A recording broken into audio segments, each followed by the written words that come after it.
the internet. So it's really neat, the fact that time is now an element in searches. And so I think this is an important aspect of internet searching that I think will eventually become commercialized. I mean, I don't know what Anna's plans are for it, or with the archive certainly won't commercialize anything. But that element of time is something that no one has. Google, of course, has its caching, but the caches expire after a little while, and there's not a time element there. I'm going to guess they actually don't throw the data away, though. So maybe we'll see one of these from Google someday. But anyway, very cool. Petabyte project. Question, how much is a petabyte? It's about $2 million. Where do you put a petabyte? $10 million data center. Okay, that doesn't make sense. Right? You're going to pay $2 million for a petabyte and then put it in, a $3 or $5 or $10 or $20 million data center to build it, to store that. It doesn't make a lot of sense. So a lot of people want a petabyte, right? I mean, this is becoming something that people are actually getting serious about. Hey, we want a petabyte. Like, I was at IBM Almaden a couple weeks ago with a fellow from the Church of Jesus Christ of Latter-day Saints, a Mormon church, from the Family History Center. And he's like, hey, we need 30 petabytes. IBM, can you give us a hand? What do we do? They have all this genealogical records. They have over 2 million microfilm sets. And there's zillions of images within a single set. So it's just an incredible amount of data. So this is very serious for a lot of people, the petabyte level. And so we, at the archive, we're, of course, interested in this as well. Where do you put a petabyte? You put it in a box. So this is the interesting idea. Shipping containers. Okay? Now think about this, though.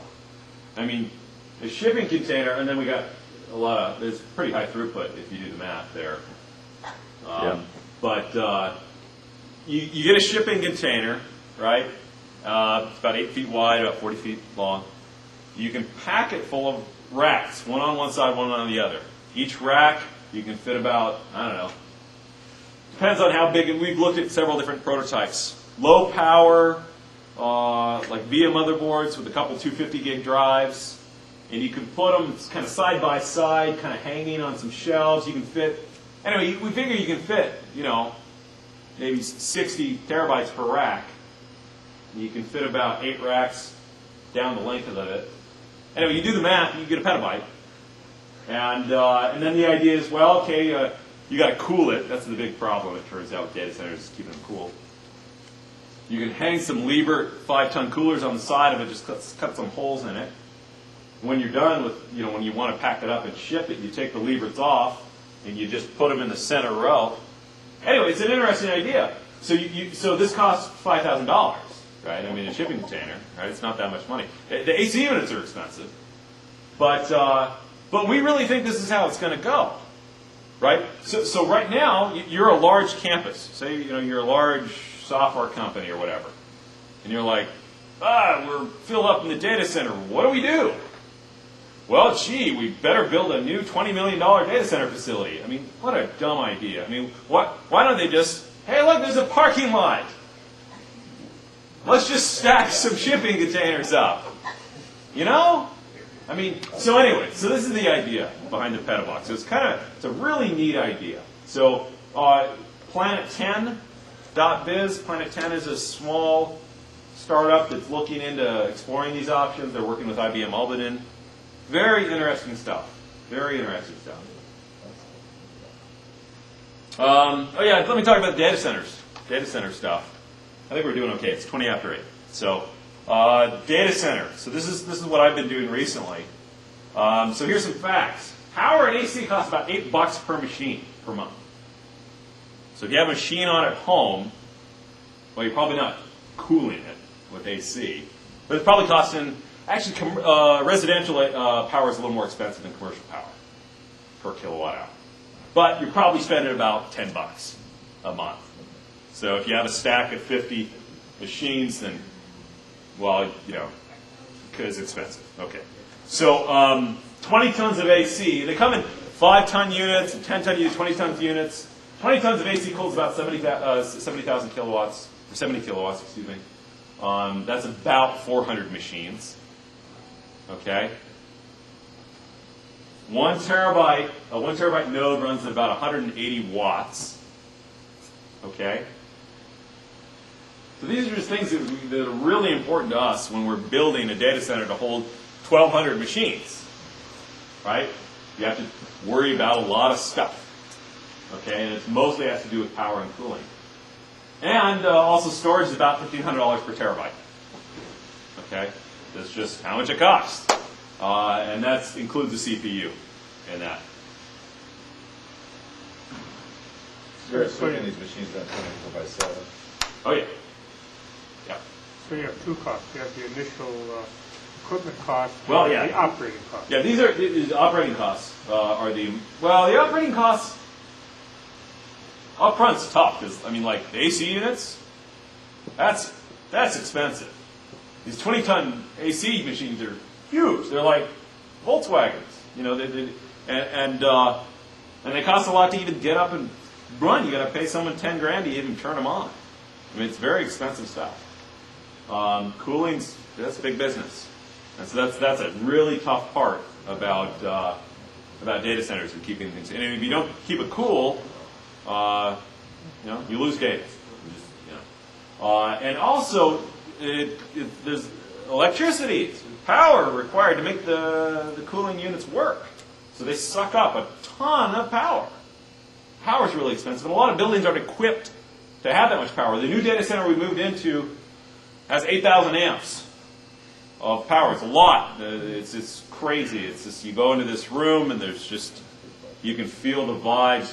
You get cancer. I don't know. It's bad.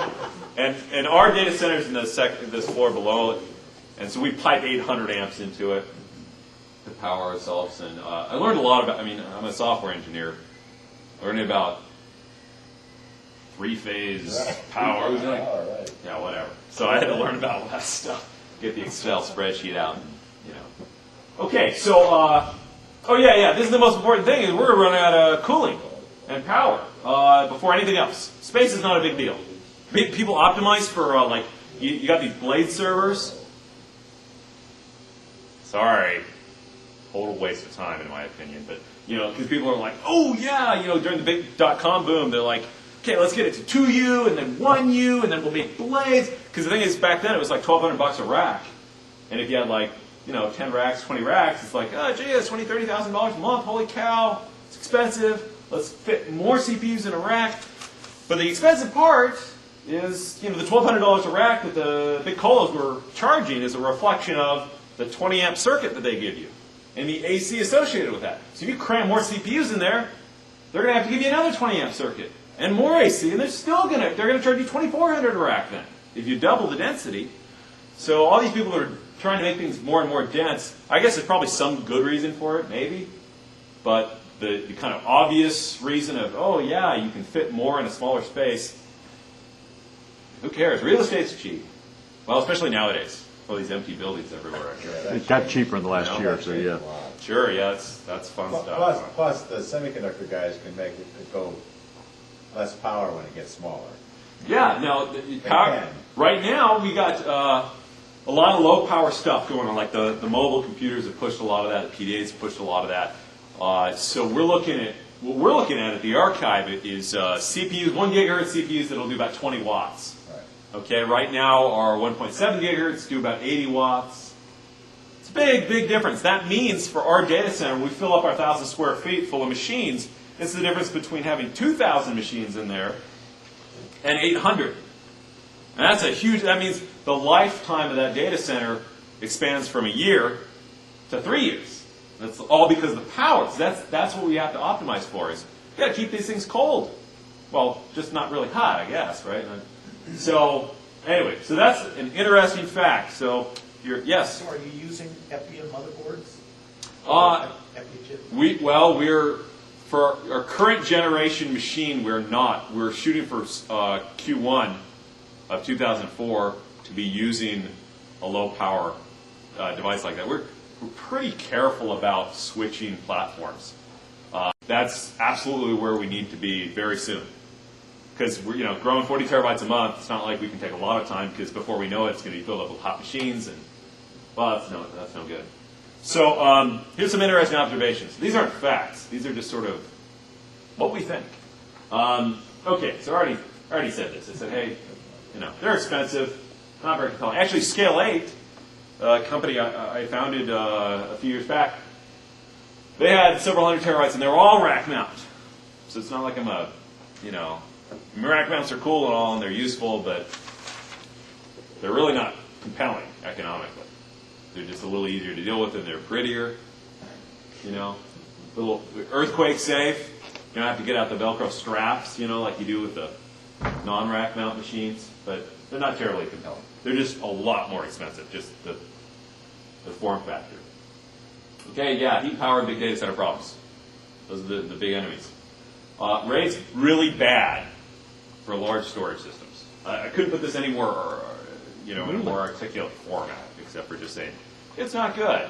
My advisor at Berkeley, who I got a wonderful opportunity to work with quite a bit, was Dave Patterson, who invented RAID. He was our chief scientist at Scale 8. He's like, don't use RAID. He's like, it's too complicated. And it's true, it's just complicated. If you have one RAID box, a NetApp box, hey, no problem. Let's not think about it. It's no big deal. But if you have like 1,200 RAID boxes, it's 3 a.m., you're kind of like, oh yeah, disk failed. Is it disk number 3? Is that from the left or the right? Or are we starting with 0 or 1 on this array? I mean, like, you're going to screw up, right? And if you screw up, that's it. So anyway, so RAID's bad. So if you're building a really, really, really big system, just don't do it. Just skip it. Well, what your alternative is just be Mirror. redundant? You got a mirror. That's the only choice. Okay. You have to have 2 copies. Disk-to-disk mirroring.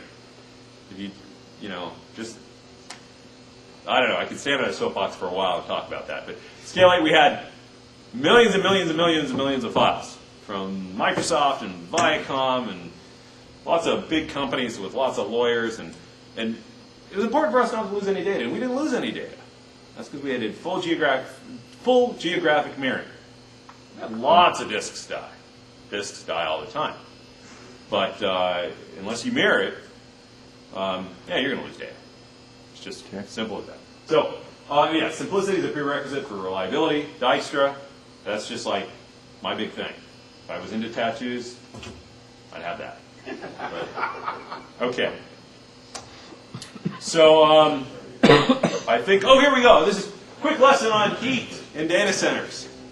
So, check out that clip art. So, we have a bunch of machines here, and these arrows indicate the exhaust. This is how most data centers, well, I shouldn't say most, a lot of data centers are built this way, where they have cold air coming in here, right? And it goes through the machines, the fans suck in the air, and they push out the hot air out the back. And then it goes to the next one, and they suck in the warm air, and it gets even warmer. And by the end, holy cow, you're just sucking in hot air. And that's, just not good. And so these machines start failing a lot sooner than these machines, and you're like, why? And it's just, so it's just not good. So this is what, people at HP have done quite a bit of research in this. And if you go to their website, look at HP research, brilliant mathematical equations and modeling. It's really simple. They just should have published this graph, because this is really all it is. It's just, hey, let's make all the hot air together and make all the cold air together. It's just basically keep cold and hot air away from each other. That's the simple rule. So we have hot rows and cold rows. Because you don't care if this hot air gets mixed up and gets hotter. It's not going anywhere. Who cares? It's fine. You just want these rows to be nice and cold. So you just make sure no hot air gets blown in them. It's not rocket